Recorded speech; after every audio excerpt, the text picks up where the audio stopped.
Welcome friends, आज हम पढ़ेंगे एनसीसी सर्टिफिकेट एग्जाम को एक question and answers model paper 1 है। चलिए शुरू करते हैं पार्ट 1 से। पार्ट 1 होता है हमारा ड्रिल का 10 मार्क्स का। तो यहाँ से क्वेश्चन हमारे स्टार्ट हो गए। क्वेश्चन नंबर 1 पे हम चले तो खाली जगह भरे यानी कि रिक्त स्थान की पूर्ति करनी है हमने। पहला क्वेश्चन इसमें है राष्ट्रीय सैल्यूट डॉट डॉट को लागू है, यानी कि राष्ट्रीय सैल्यूट है वो किसे किसे लागू होता है। एक तो राष्ट्रपति, राज्यपाल और झंडे, इन तीनों को राष्ट्रीय सैल्यूट लागू है। नंबर सेकंड है इसमें क्वार्टर गार्ड पर डॉट डॉट गार्ड खड़े होते हैं, यानी कि क्वार्टर गार्ड पर कितने गार्ड खड़े होते हैं, 8 गार्ड। तो इसका आंसर क्या हो जाएगा, 8 गार्ड। नंबर थर्ड है जनरल सलामी डॉट डॉट को और ऊपर की रैंक को दिया जाता है, यानी कि जो जनरल सलामी हो किसे दी जाती है, मेजर को। यानी जो मेजर होगा या मेजर से ऊपर की रैंक का होगा उससे क्या दी जाएगी, जनरल सलामी। नेक्स्ट क्वेश्चन है, क्वेश्चन नंबर 4 है समीक्षा क्रम में डॉट डॉट कदम चलना होता है। जो समीक्षा कदम होता है तो उसमें कितने कदम चलते हैं हम, 14 कदम चलते हैं।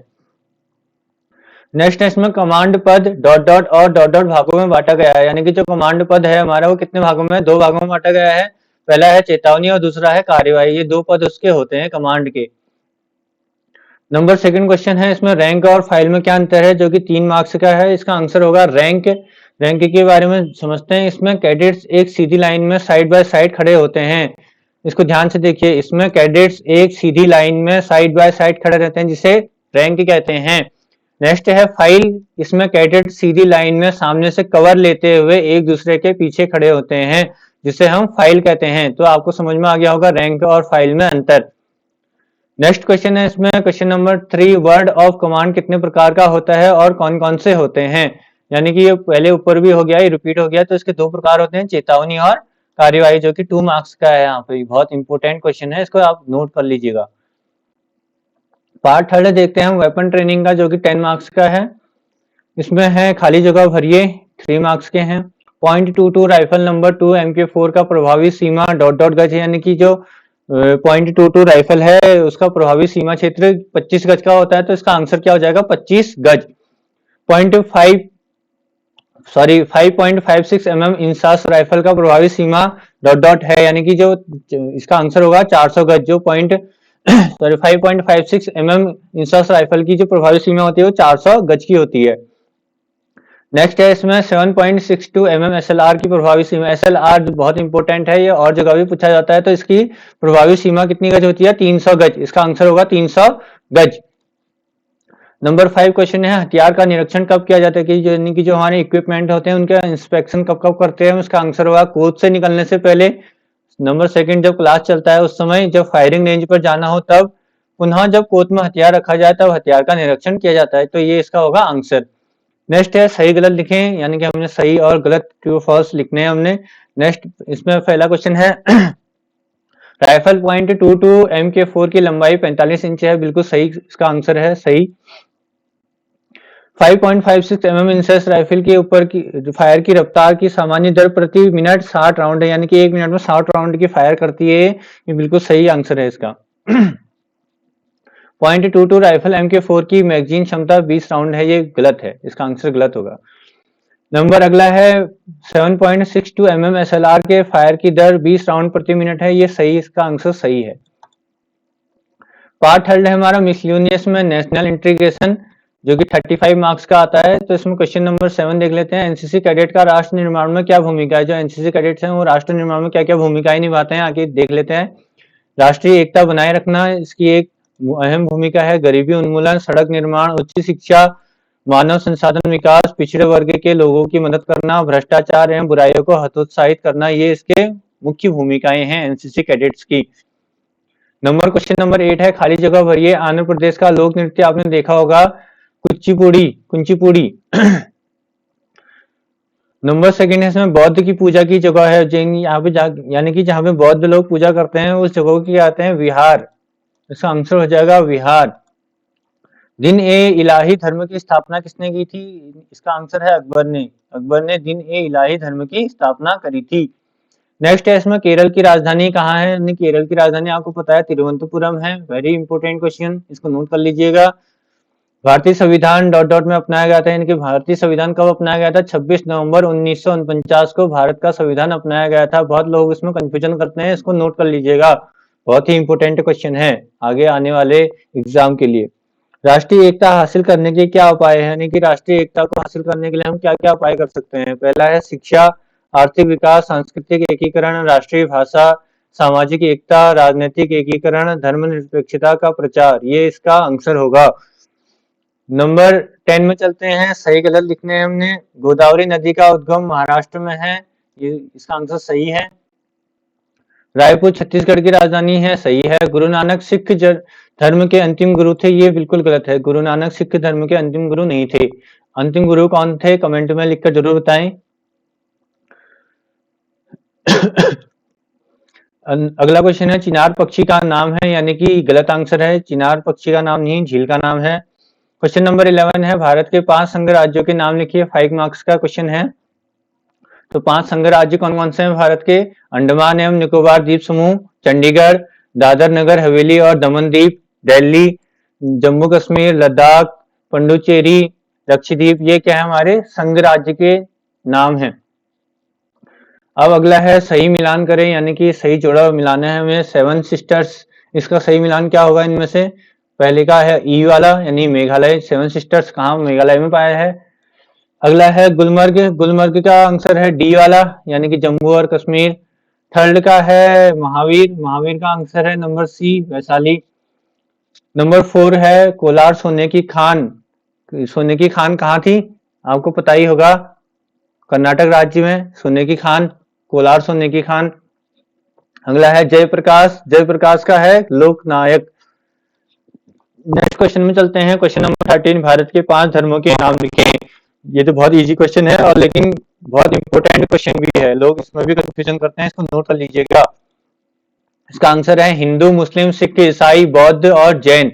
ये सब क्या है, भारत के धर्म, 5 धर्म हैं, हिंदू, मुस्लिम, सिख, ईसाई, बौद्ध और जैन। अगला क्वेश्चन है पर्सनालिटी डेवलपमेंट और लीडरशिप का, 70 मार्क्स का क्वेश्चन है। एक अच्छे नेता के 10 गुण लिखिए। जो एक नेता होता है उसके अच्छे 10 अच्छे गुण वो लिखते हैं हमने। सतर्कता नेता में होना चाहिए, आचरण होना चाहिए, साहस होना चाहिए, निर्णायकता होनी चाहिए, विश्वसनीयता होनी चाहिए नेता में, धैर्य होना चाहिए, उत्साह होना चाहिए, पहल होनी चाहिए, समग्रता होनी चाहिए, न्यायिकता होनी चाहिए, ज्ञान होना चाहिए और निष्ठा भी होनी चाहिए। ये इसका आंसर होगा। नोट करना है तो नोट कर लीजिएगा प्लीज। क्वेश्चन नंबर 15 है जोड़ा मिलाइए। फिर से ये क्वेश्चन आ गया हमारे पास। पहला है नेतृत्व, नेतृत्व का हमने देखा था कि उसके ऊपर हमने क्वेश्चन पढ़ा था यहाँ पे। तो नेतृत्व के लिए क्या जरूरी है, विश्वसनीयता, तो इसका आंसर हो जाएगा विश्वसनीयता। नंबर 3 है मौलिक अधिकार, तो समानता का अधिकार, इसका आंसर हो जाएगा। 3 है अच्छा नागरिक, अच्छा नागरिक किसे कहते हैं जो देशभक्त होता है उसे हम अच्छा नागरिक कहते हैं। अगला है राष्ट्रपिता किसे कहा जाता था, महात्मा गांधी जी को कहा जाता था, तो इसका आंसर हो जाएगा महात्मा गांधी। मौलिक कर्तव्य हमारा क्या है, देश की रक्षा करना, तो इसका आंसर हो जाएगा देश की रक्षा। मौलिक कर्तव्य हमारा देश की रक्षा। नीचे भी आंसर दिए हैं, आप पीडीएफ भी डाउनलोड कर सकते हैं नीचे डिस्क्रिप्शन से और नोट भी कर सकते हैं। क्वेश्चन नंबर 16 है कैडेटों के व्यक्तित्व चरित्र विकास में एनसीसी की क्या भूमिका है। 10 मार्क्स का क्वेश्चन है, ध्यान से देखिएगा। नंबर 1 राष्ट्रीय ध्वज का सम्मान करना, इसकी भूमिका है, ये राष्ट्रीय ध्वज का सम्मान करना बहुत इंपॉर्टेंट है।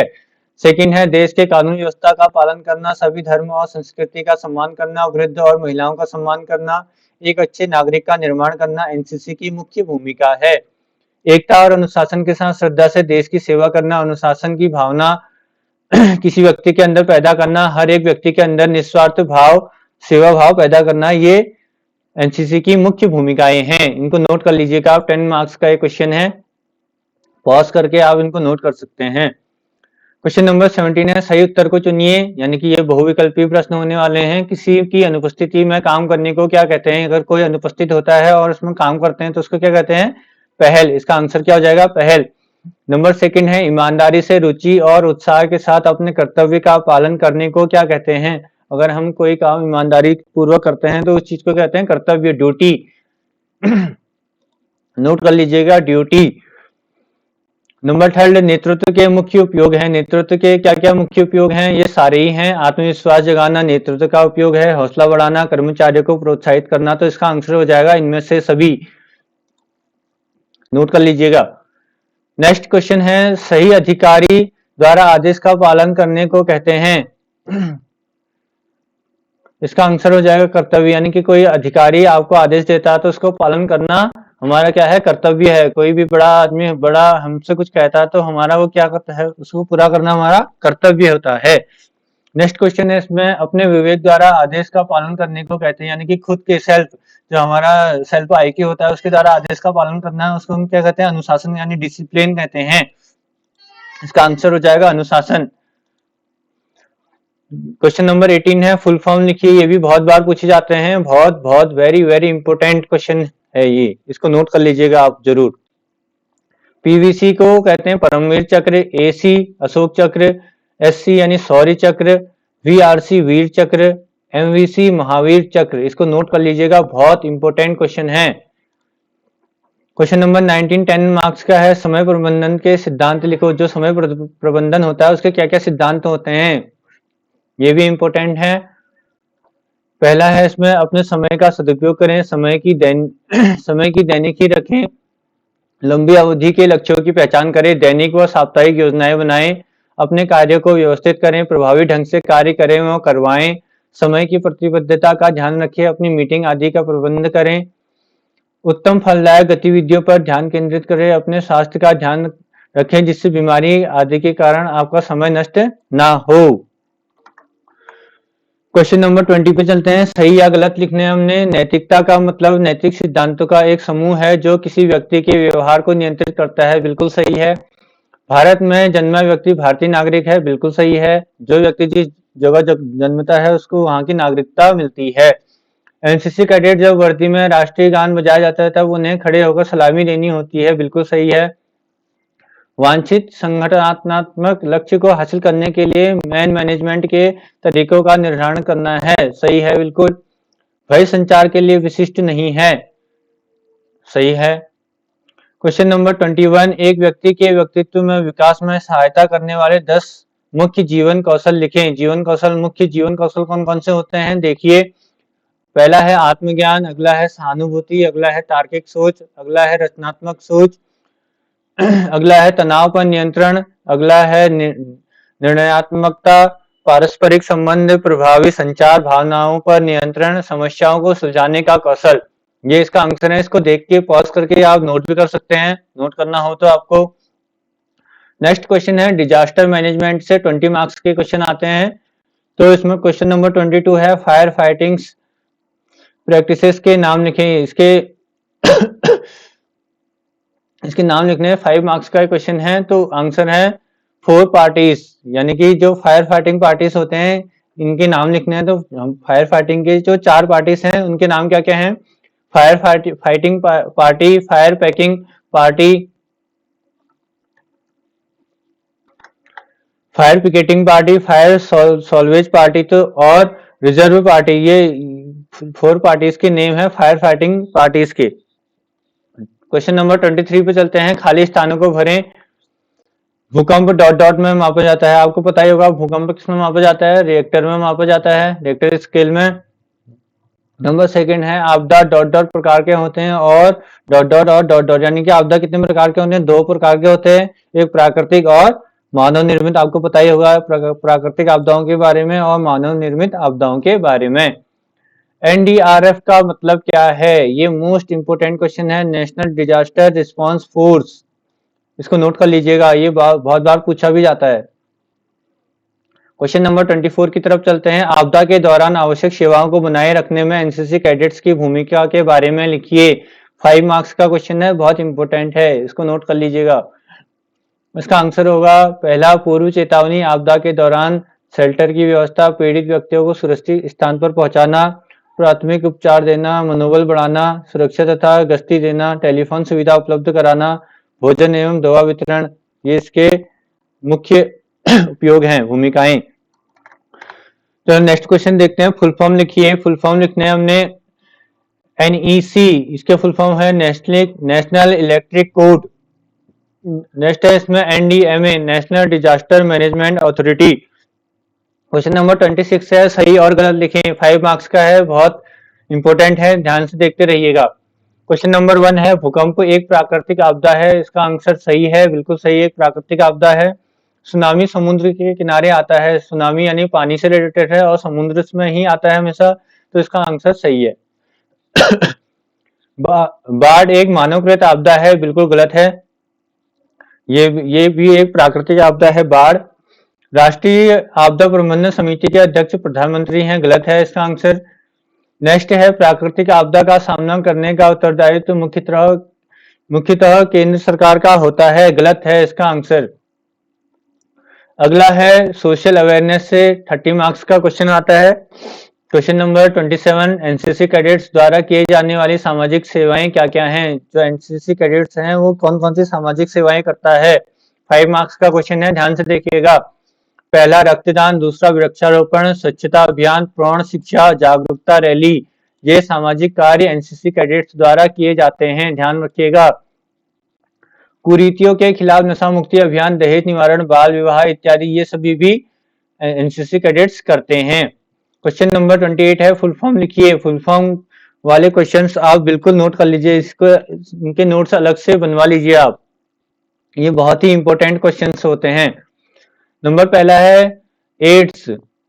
एड्स का आपको फुल फॉर्म पता ही होगा, इसका फुल फॉर्म होता है एक्वायर्ड इम्यूनो डिफेंसी सिंड्रोम, पीएमजीएसवाई यानी कि प्रधानमंत्री ग्राम सड़क योजना। नेक्स्ट है एनजीओ, इसका फुल फॉर्म होगा non government organisations. Question number 28 है, एड्स का मुख्य कारण क्या है? 5 मार्क्स का क्वेश्चन है, ध्यान से देखिएगा।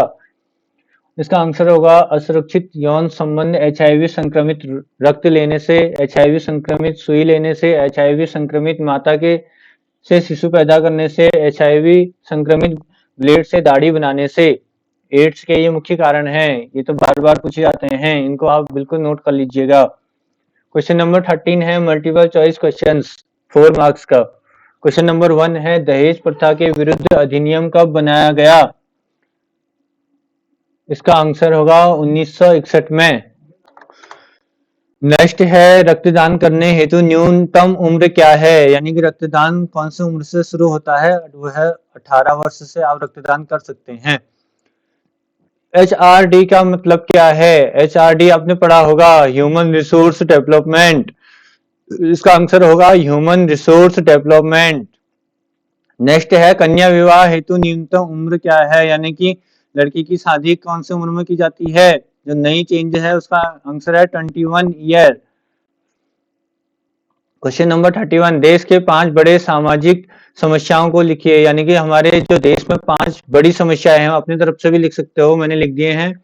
भ्रष्टाचार, बेरोजगारी, शिक्षा, गरीबी, जातिवाद, बढ़ती जनसंख्या, लिंग भेद, बीमारियां व कुपोषण, गंदी राजनीति, ये सारे क्या हैं? हमारे देश की समस्याएं हैं। क्वेश्चन नंबर 32 है एचआईवी संक्रमण से बचने के उपाय लिखिए। एचआईवी संक्रमण से हम कैसे बच सकते हैं? असुरक्षित यौन संबंध से बचें, निरोध का प्रयोग करें। नंबर 2 है सुई लेते समय हमेशा नई सीरीज का ही प्रयोग करें। अगला है दाढ़ी बनाने के लिए हमेशा नए ब्लेड का ही प्रयोग करें। अगला है शरीर में खून चढ़ाने से पहले उस खून की जांच कराएं। जिस खून को आप चढ़ा रहे हैं क्या वो सही है या नहीं, उसको जांच करना हमारा कर्तव्य बनता है। नेक्स्ट क्वेश्चन है हेल्थ और हाइजीन से 30 मार्क्स के। क्वेश्चन नंबर 33 है खाली जगह भरें, यानी कि ब्लैंक स्पेस को भरना है हमने। इसमें पहला है रेबीज डॉट डॉट के काटने के कारण होता है, आपको पता ही है रेबीज के इंजेक्शन तो लगते ही रहते हैं, तो इसका आंसर है कुत्ते के काटने के कारण रेबीज नामक बीमारी होता है। डीटीएल का अर्थ होता है, यानी डीटीएल का क्या अर्थ होता है? डीप ट्रेंच लेट्रिन, इसका अर्थ होता है डीटीएल का deep trench latrine. RMO dot dot होता है, आरएमओ क्या होता है? रेजिमेंटल मेडिकल ऑफिसर, जो रेजिमेंटल का मेडिकल ऑफिसर होता है उसको क्या कहते हैं? आरएमओ। नेक्स्ट है इसमें एक स्वस्थ और सामान्य व्यक्ति के दिल की धड़कन डॉट डॉट प्रति मिनट होती है, यानी कि एक स्वस्थ व्यक्ति होता है उसके दिल एक मिनट में कितनी बार? 72 बार धड़कता है। इसका आंसर हो जाएगा 72 टाइम्स। नेक्स्ट क्वेश्चन है इसमें एड्स के लिए रक्त जांच डॉट डॉट होता है, एड्स के लिए एचआईवी टेस्ट कराना पड़ता है हमें। क्वेश्चन नंबर 34 है एड्स का पूर्ण रूप लिखिए, इसके होने के मुख्य कारण भी बताएं। 5 मार्क्स का है। एक्वायर्ड इम्यून डिफिशियंसी सिंड्रोम इसका आंसर है, इसको नोट कर लीजिएगा, आप लिख लीजिएगा एक पन्ने में। इसके क्या क्या कारण होते हैं? असुरक्षित यौन संबंध, HIV संक्रमित रक्त लेने से, HIV संक्रमित सुई लेने से, HIV संक्रमित माता के शिशु पैदा करने से, HIV संक्रमित ब्लेड से दाढ़ी बनाने से हमारा एड्स हो सकता है।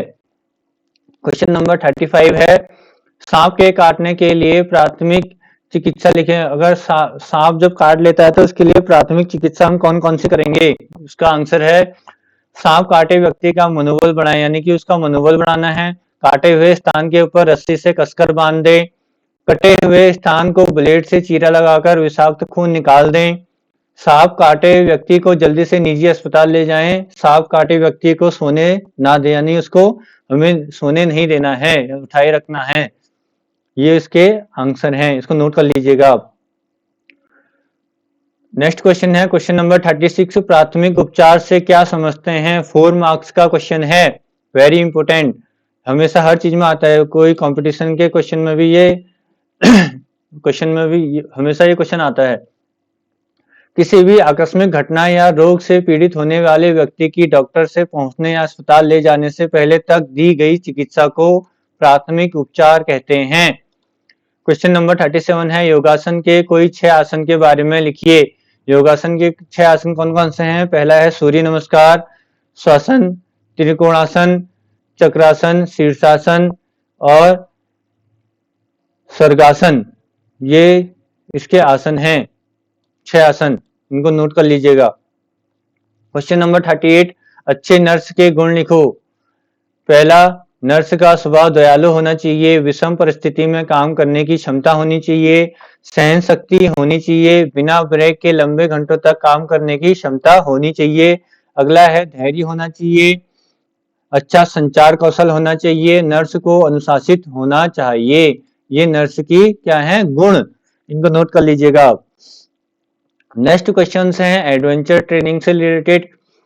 क्वेश्चन नंबर 39 है, एनसीसी में किए 5 साहसिक गतिविधियों के नाम लिखें। 5 मार्क्स का क्वेश्चन है, इसके आंसर होंगे, पहला है ट्रैकिंग, अगला है mountaineering, rock climbing, paragliding, sliding, parajumps, water rafting, cycle and motorcycle expedition. ये इसका आंसर हो जाएगा, इसको नोट कर लीजिएगा आप, पॉज करके आप इनको नोट कर सकते हैं। क्वेश्चन नंबर 14 है, जोड़ी मिलाइए, यानी कि हमने इसमें सही जो इसका आंसर होगा उसके आगे टिक करना है। चलिए इनको सही मिलान करते हैं। इनका ट्रैकिंग कैंप का आंसर होगा पहले का ई, यानी कि पैदल चलना, ट्रैकिंग, पैदल चलते हैं ट्रैकिंग में। पर्वतारोहण कहाँ होता है हमारा? HMI दार्जिलिंग में। पैरासेलिंग का जंपिंग, RDC कैंप कहाँ लगता है? दिल्ली में। यूथ एक्सचेंज प्रोग्राम यानी कि YEP, इसका फुल फॉर्म होगा YEP का यूथ एक्सचेंज प्रोग्राम, यानी कि इसके आंसर नीचे दिए हैं, यहाँ से भी देख सकते हैं आप, इसको पॉज करके लिख भी सकते हैं। नेक्स्ट क्वेश्चन है क्वेश्चन नंबर 41, एनसीसी में साहसिक गतिविधियों के उद्देश्य क्या हैं? इसका आंसर होगा कैडेट्स में साहस तथा सहवर्ग की भावना का विकास करना, नेतृत्व के गुणों का विकास करना, साहसिक प्रशिक्षण के प्रति आत्मविश्वास पैदा करना, कैडेट में टीम भावना का विकास करना, कैडेट्स में लक्ष्य प्राप्त करने हेतु जोखिम उठाने का विकास करना, कैडेट्स में अनुशासन की भावना का विकास करना। ये इसका आंसर है, इसको आप नोट कर लीजिएगा या रीडिंग कर लीजिएगा इसकी पॉज करके। क्वेश्चन नंबर 42 है, पर्वतारोहण हेतु संस्थाएं कौन कौन सी हैं? कौन कौन सी संस्थाएं जो हैं पर्वतारोहण कराती हैं? पहला है HMI Darjeeling, NMI Uttarkashi Uttarakhand, MAS Manali Himachal Pradesh. ये 3 जो हैं पर्वतारोहण संस्थाएं हैं। 3 मार्क्स का एक क्वेश्चन है, वेरी इंपोर्टेंट, नोट भी करते रहिएगा, कोई भी क्वेश्चन आपके एग्जाम में आ सकता है। क्वेश्चन नंबर 43, रॉक क्लाइंबिंग के लिए इस्तेमाल में आने वाले 2 प्रकार की रस्सियों के बारे में लिखिए। रॉक क्लाइंबिंग के लिए कौन कौन सी रस्सियां हम यूज में लाते हैं? डायनामिक रोप और स्टैटिक रोप, ये 2 रोप्स का टाइप्स हैं, ये इन टाइप्स को लिख लीजिएगा आप। अगला है इन्वायरमेंट से रिलेटेड क्वेश्चंस हैं 15 मार्क्स के। क्वेश्चन नंबर 44 है, सही या गलत लिखिए। बंदीपुर जंगली अभयारण्य तमिलनाडु राज्य में स्थित है, इसे गलत है, कर्नाटक में है। दाभोल विद्युत परियोजना का असम राज्य में है, विद्युत परियोजना असम राज्य में है, गलत, महाराष्ट्र में है ये वाली। ओजोन क्षेत्र के कारण ग्लोबल वार्मिंग का कारण होता है, ओजोन का जो छेद है वो ग्लोबल वार्मिंग का कारण है या नहीं, तो ये आंसर इसका सही आ जाएगा, यानी कि जो ओजोन परत में जो छिद्र हो रहा है उसी की वजह से ग्लोबल वार्मिंग का खतरा बढ़ रहा है। अलमाटी बांध यूपी में स्थित है, नहीं, ये कर्नाटक में स्थित है, तो इसका आंसर हो जाएगा गलत, यानी कि कर्नाटक इसका सही आंसर है। किरण बेदी एक प्रसिद्ध पर्यावरणविद है, यानी किरण बेदी ने पर्यावरण के लिए बहुत सारे कदम उठाए हैं, आपने पढ़ाई होगा और न्यूज में भी देखते थे और हिस्ट्री में भी इनके बारे में बहुत आता है। प्राकृतिक संसाधनों के संरक्षण में एनसीसी की भूमिका क्या है? 5 मार्क्स का क्वेश्चन है, ध्यान से देखिएगा। आंसर है पर्यावरण जागरूकता अभियान चलाकर, वृक्षारोपण अभियान चलाकर, जल संरक्षण और कचरे का सही निपटान करके, अपने आस पड़ोस मित्र परिवारजनों के लिए मार्गदर्शक शक्ति बनकर, लोगों को इस गंभीर समस्या के विषय में जागरूक कर कर आप एनसीसी में भूमिका निभा सकते हैं। क्वेश्चन नंबर 46 है, कुछ पौधों और पशुओं की प्रजातियों के विलुप्त होने का मुख्य कारण क्या है? यानी कि जो पौधे और पशु विलुप्त हो गए हैं उसका मुख्य कारण क्या है? पहला है जलवायु परिवर्तन, यानी कि सबसे प्रमुख कारण है जलवायु परिवर्तन। नेक्स्ट है क्षमता से अधिक दोहन, यानी कि आग का लगना ज्यादा, दोहन मीन्स जलना। नंबर 3 है मृदा अपरदन। नंबर 4 है मानवकृत आपदा, यानी कि जो मानव द्वारा आपदाएं लाई जाती है उसके कारण पौधे और हमारे जो पशु की प्रजाति हैं वो विलुप्त हो रही हैं। और है निजी लाभ हेतु गैर कानूनी शिकार करना, जनसंख्या में लगातार वृद्धि, अनावश्यक प्रदूषण, ये सारे किसके कारण हैं? प्रजातियों के विलुप्त होने के प्रमुख कारण, इनको नोट कर लीजिएगा आप। नेक्स्ट है ओटी से रिलेटेड क्वेश्चन, 5 मार्क्स के क्वेश्चन आते हैं इसमें भी। तो क्वेश्चन नंबर 47 है, कोई 4 बाधाओं के नाम लिखिए, यानी कि आपके सामने कौन कौन से बाधाएं आती हैं, जो रेस होती है उस टाइम पे जो बाधाएं होती है उनके नाम क्या क्या हैं, तो यहाँ पे लिखे हैं नाम, इनको पढ़ लीजिएगा, आप वीडियो पॉज करके इनको लिख भी लीजिएगा एक एक करके। तो सबसे पहला है इसमें स्ट्रेट बैलेंस, सेकंड है हाई जंप, थर्ड है गेट वॉल्ट, फोर्थ है डबल स्ट्रेट जंप, फिफ्थ है जिगजैग बैलेंस, सिक्स्थ है राइट हैंड वॉल्ट, सेवंथ है लेफ्ट हैंड वॉल्ट, एट्थ है रैंप, नाइन्थ है क्लियर जंप। इनको नोट भी कर लीजिए आप, ये बहुत इंपॉर्टेंट हैं, इनके लिए नोट्स अलग से बनाइएगा please.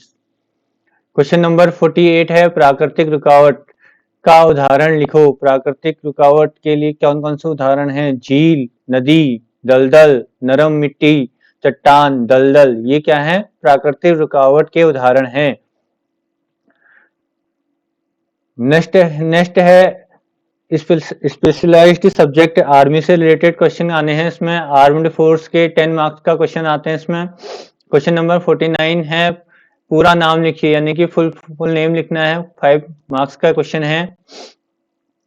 ASC army supply corps, number second है AMC army medical corps, number third है AOC आर्मी ऑर्डिनेंस कॉर्प्स, अगला है AEC army education corps, EME electrical and mechanical engineer. ये फुल फॉर्म बहुत इंपॉर्टेंट है, प्लीज नोट इट, कृपया note कीजिए। Question number 15 है युद्ध लड़ने वाले भारतीय सेना के नाम लिखिए। जो भारतीय सेना युद्ध लड़ती है उनका नाम लिखना है, तो यहाँ पे आपको इनके नाम दिए गए हैं, इन सबको आप नोट कर लीजिएगा। अब नेक्स्ट क्वेश्चन जो आएगा वो पार्ट 2 में आएगा, तब तक के लिए धन्यवाद। चैनल को सब्सक्राइब कीजिए, लाइक कीजिए, शेयर कीजिए, अगर कोई कमी हो तो कमेंट करके जरूर बताइएगा। धन्यवाद।